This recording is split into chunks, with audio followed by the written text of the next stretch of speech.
जय हिंद साथियों। जैसा भी आप देख सकते हैं कि हम नूरजहाँ चिल्ड्रन स्कूल के अंदर हैं और हमारे साथ में मिल्लत वेलफेयर सोसाइटी के चेयरमैन साहब हैं और नूरजहाँ स्कूल के प्रिंसिपल कुर्बान सर हैं। तो सबसे पहले हम बात करेंगे डॉक्टर अख्तर अली साहब से। डॉक्टर अख्तर अली साहब, जैसे हम आज ये नूरजहाँ स्कूल में बैठे हैं और तकरीबन इस लालगंज तहसील के अंदर 493 गांव आते हैं ना, 92 गांव। उन 92 गांवों के अंदर ये स्कूल किसी नाम का मोहताज नहीं है जी, राइट। एजुकेशन के हिसाब से, XYZ सारी चीज़ों के हिसाब से। तो जैसे जिस तरीके से तालीमी मेयार के बारे में अगर हम बात करें तो इस पे आप अपनी कुछ राय देना चाहेंगे? जी साहब, पहले तो देखिए, इस टाइप की जो एजुकेशनल सोसाइटियाँ चला रहे हैं, एजुकेशन पे काम कर रहे हैं, उनके लिए बहुत बड़ा मतलब थैंक यू, धन्यवाद कि इस टाइप की एजुकेशन हमारे पास बहुत ही कमी है और हम इस पे ज़्यादा से ज़्यादा मेहनत करें। और हमारी कौम मिल्लत ख़ासतौर से एजुकेशन पे बहुत पीछे चली जा रही है। ये जो हमने कहा कि रंगनाथ मिश्रा सच्चर कमेटी ने भी कह दिया कि अल्पसंख्यक और ये सारे लोग इतने पिछड़ चुके हैं एजुकेशन में, जिनकी भरपाई बहुत आसानी से नहीं की जा सकती। लेकिन अभी कुछ कौमें, हमारी कौम ख़ास तौर से सोई हुई है, जो बिल्कुल ये दूसरे कामों पे मैच कराना, इन कामों पे शादियों में बार बार कपड़ा खरीदना और ज़्यादा से ज़्यादा खर्चा करना, उनको बड़ा फ़ख्र महसूस होता है। लेकिन तालीम पे उनको पैसा लगाना या उस पे बुनियादी चीज़ है जी, जिससे हम आगे जाएंगे। और वही नहीं, हमारे पैगंबर साहब भी आए थे तो उन्होंने कहा कि इल्म हासिल करो, क्यों ना चीन जाना पड़े। उस वक्त अरब से और चीन में काफ़ी डिफरेंस और काफ़ी दुश्वारियाँ थी आने जाने में। उन्होंने कहा कि इल्म हासिल करो। ये नहीं था कि इल्म या तालीम कौन सी हो, आदमी जिस कंट्री में हो, जहाँ जो तालीम वहाँ पे जो लैंग्वेज चल रही हो, जिससे उसको आगे जाना हो, वही हासिल करना, उस हिसाब से इल्म हासिल करें। इल्म हासिल करना। जी, तो कुर्बान सर, आपकी क्या राय है? क्या आप डॉक्टर साहब की बात से मुत्तफिक हैं?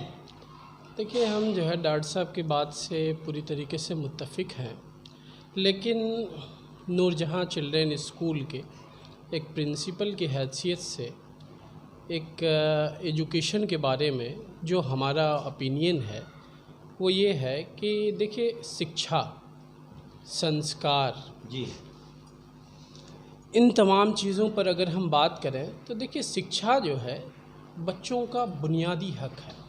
ये एक फंडामेंटल राइट है। ये हमारे आपके सिर्फ चाहने से कि मेरा बेटा पढ़े, मेरी बेटी पढ़े, ये चाहने का इसमें कोई प्रश्न नहीं है, बल्कि ये उनका बुनियादी हक है, फंडामेंटल राइट है।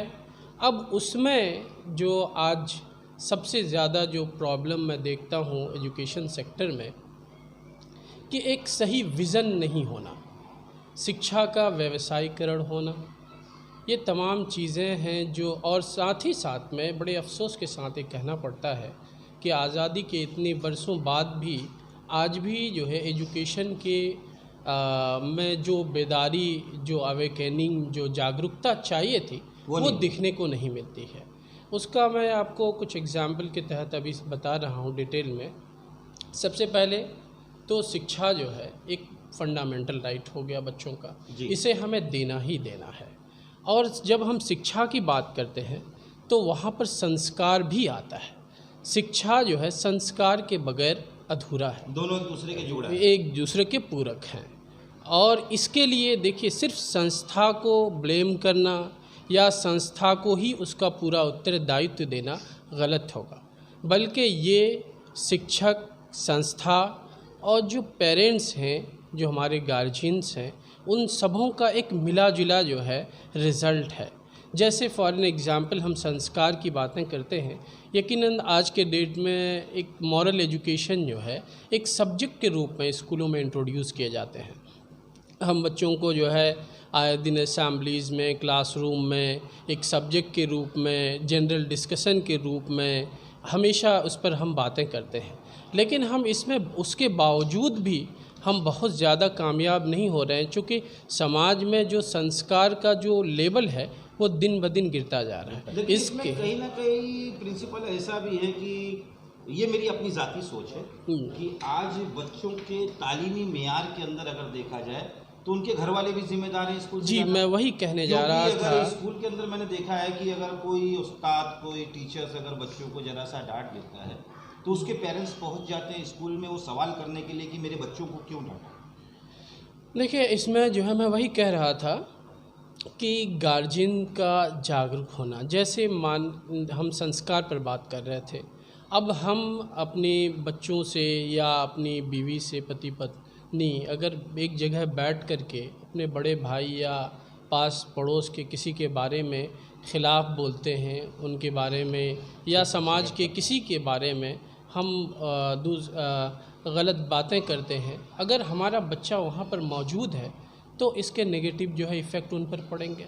फिर हम कहेंगे कि मेरा बच्चा जो है बड़े पापा का जो है सम्मान नहीं करता। हाँ, जाहिर सी बात है, क्योंकि बच्चे जो अपने बड़ों को देखेंगे उसी को ही फॉलो करेंगे, बड़ों को देखेंगे वही फॉलो करेंगे। तो हमें सबसे पहले अपने घरों में भी ये अवेकनिंग लानी होगी, जागरूकता बहुत ज़रूरी है कि हम बच्चों को घर पर, हम ये नहीं कहते कि आप जो है आप सब कुछ घर पर करें, घर पर हमें सिर्फ एक अच्छा वातावरण दें, बच्चों को एक माहौल बनाए जो है। चूँकि इंग्लिश में एक कोडिशन है कि a child is the products of its heredity and environment.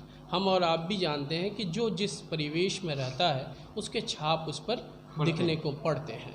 तो बच्चे को जैसा माहौल मिलेगा, इसमें स्कूल का माहौल कैसा हो, तो देखिए स्कूल में मैंने इसीलिए कहा कि देखिए व्यवसायीकरण जो है, व्यवसायीकरण से हमारा तात्पर्य बिल्कुल ये था कि देखिए शिक्षकों का सही होना ये बहुत ज़रूरी होता है। इसमें एक कोटेशन इंग्लिश में आता है, a teacher is more dangerous than a terrorist.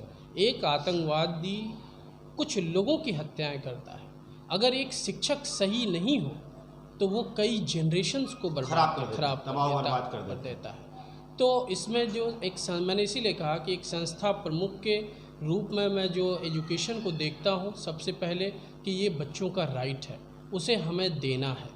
दूसरी बात संस्कार के लिए मैं गार्जियन से बराबर जो है संवाद स्थापित करता हूँ, और हमने इस चीज़ को इस सेशन में काफ़ी हमने स्ट्रॉन्ग वे में लिया कि हमने सोच रखा है कि इस बार से हम शाम को एक कॉल सेंटर टाइप का स्थापित करेंगे, जो रात को शाम के समय 6 बजे से 9 बजे तक एवरीडे स्कूल के ऐप के माध्यम से हर बच्चे के गार्जियंस को at least once in a month उनसे संवाद स्थापित किया जाए, बच्चों के बारे में जाना जाए। यानी फिर ये तो ऐसा है कि ये अपने आप में एक नई चीज़ होगी।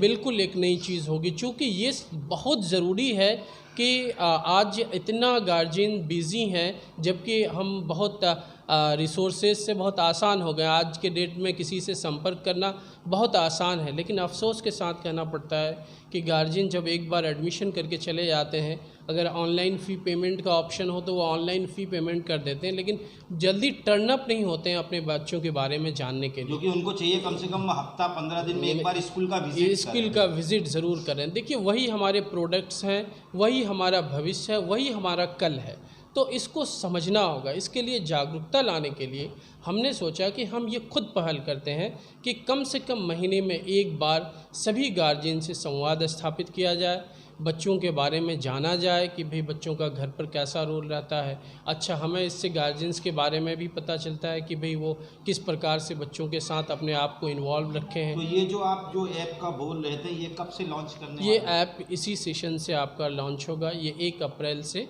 हम इसको इस्टाब्लिश करेंगे। इस बार जो है सबसे पहले हम सारे गार्जियंस को स्कूल के ऐप देंगे, ऐप के माध्यम से वो स्कूल के सारे डिटेल्स, अपने बच्चों के डिटेल्स, अपने बच्चों का रोज़ाना का होमवर्क उनको शाम को 6 बजे से लेकर के 9 बजे के बीच में हमारे ऑपरेटर द्वारा उसमें डाल दिया जाएगा। वो अपना होमवर्क्स देख सकते हैं, अपने बच्चों के अटेंडेंस दे सकते हैं, ऑनलाइन फ़ी पेमेंट करना चाहते हैं फ़ी देख सकते हैं, यदि अपने बच्चों के रिपोर्ट्स कार्ड देखना चाहते हैं कि रिपोर्ट कार्ड्स देख सकते हैं। इसके अलावा भी अगर उन्होंने उसके बच्चा स्कूल में बहुत अच्छा परफॉर्म कर रहा है, दूसरे एक्टिविटीज़ में भाग ले रहा है, तो उसके बारे में भी हम अपडेट्स वगैरह देते रहेंगे। क्योंकि हमारे और पेरेंट्स के बीच में एक स्ट्रॉन्ग रिलेशनशिप का होना बहुत ज़रूरी है, इसके बगैर हम जो है सही इम्पार्ट नहीं कर पाएंगे। दूसरा, आज एक और जो सबसे ज़्यादा एक संस्था प्रमुख के रूप में मैं देखता हूँ कि पेपर्स को लेकर के, पेपर्स से मेरा मतलब है डॉक्यूमेंट्स। जैसे हम एडमिशन के समय में स्कूल में आते हैं तो बस आते हैं, एडमिशन करके चले जाते हैं। आप क्या डॉक्यूमेंट्स लगेगा, यदि डॉक्यूमेंट्स के बारे में उन्हें जानकारी भी दी जाती हैं तो वो बहुत ज़्यादा सीरियसली नहीं लेते हैं। इसमें हम गार्जियंस को बताना चाहेंगे कि स्कूल एक ऑर्गेनाइज सेक्टर होता है। जब आपका बच्चा यहाँ पर बिगिनर्स रहते हैं, जैसे नर्सरी, एलकेजी, यूकेजी में या फर्स्ट में, हाँ, अगर बुनियाद मजबूत होगी तो आगे ऊपर नहीं, मेरा ऐसा बता नहीं है। जैसे वो जब पहले क्लासेस में एडमिशन के लिए आते हैं तो हमें वहाँ पे बर्थ सर्टिफिकेट रिक्वायर्ड करता है। अब ये देखिए, ये उसके बाद यदि फर्स्ट के अलावा दूसरे क्लासेस में आते हैं तो वो वहाँ पे हमें टीसी आपने बहुत अच्छी बात कही प्रिंसिपल सर। लेकिन यहाँ पर हमने बहुत सी जगहों पे देखा है कि कई लोगों के अभी तक आधार कार्ड और बर्थ सर्टिफिकेट नहीं है। बर्थ सर्टिफिकेट तो छोड़ दीजिए, आधार कार्ड नहीं है। देखिए इसमें जो है, लोग डॉक्यूमेंट्स को लेकर जागरूक नहीं है यहाँ। बिल्कुल, मैं आपको बताना चाहूँगा यही फ़र्क होता है। एक जो वैल्यूड इंस्टीट्यूशंस होते हैं, जो बेहतरीन इंस्टीट्यूशंस होते हैं, उसका एक सबसे बड़ा प्रमुख दायित्व होता है कि उसका रिकॉर्ड कीपिंग बहुत अच्छा होना चाहिए। रिकॉर्ड कीपिंग से मेरा तात्पर्य ये है कि जैसे हमने कहा कि अगर वो बिगिनर्स हैं, शुरुआती क्लासेस में वो एडमिशन ले रहे हैं, नर्सरी, एलकेजी, यूकेजी, फर्स्ट में, तो हम वहाँ पे होम एजुकेशन दिखाते हैं और वहाँ पे हमें बर्थ सर्टिफिकेट की रिक्वायरमेंट होता है। अब वो एक बार जब हमें यहाँ बर्थ सर्टिफिकेट और अपने एड्रेस प्रूफ वगैरह दे देते हैं, अगर वो 40 साल बाद भी हमारे पास आते हैं कि सर हमें क्लास फर्स्ट की टीसी अभी रिक्वायर्ड पड़ा है किसी काम के लिए, तो संस्था में वो वैसे का वैसे रखा रहता है और वो उसी के बुनियाद पर दूसरे सरकारी का इस पर, जैसे अभी आप पासपोर्ट के लिए जाते हैं, क्लास 10th की मार्कशीट मांगते हैं, तो मार्कशीट इश्यू करने वाले तो बोर्ड्स हैं, लेकिन ऑन बिहाफ ऑफ इंस्टीट्यूशंस हैं। और इंस्टीट्यूशन अगर उसमें अपना सिग्नेचर करता है, अपना वैलिडेशन अगर उसको मानता है, तो वो इस बुनियाद पर गवर्नमेंट मानती है कि उनके पास तमाम रिकॉर्ड्स रखे होंगे। और ये तमाम संस्था को उसके स्कॉलर रजिस्टर्स हो गए, एडमिशन विड्रॉल रजिस्टर हो गए, अगर दूसरे स्कूलों से बच्चे पढ़ के आए तो उनकी टीसी, यानी ये सारे स्कूलों को इस तरह की जागरूकता लानी पड़ेगी। बिल्कुल, वो तभी स्कूल है, अदरवाइज़ तो अब बच्चा कहीं भी इधर उधर पढ़ सकता है। अगर स्कूल है, ऑर्गेनाइज सेक्टर है, तो उसके ज़रूरी है, उसका दायित्व है कि बच्चे के हर रिकॉर्ड्स को वो प्रिजर्व रखे। अगर बच्चा 20 साल, 50 साल, 60 साल बाद भी आता है, कभी भी आए तो उसको डॉक्यूमेंट्स अवेलेबल हो, उनको डॉक्यूमेंट्स अवेलेबल हो, अगर हमसे वो बोनाफाइड चाहते हो, किसी प्रकार के राइटअप चाहते हो, तो हम उसे आसानी से दें। तो ये इसमें आज तक गार्जियंस अभी अवेयर नहीं हुए। क्यों अवेयर नहीं हुए?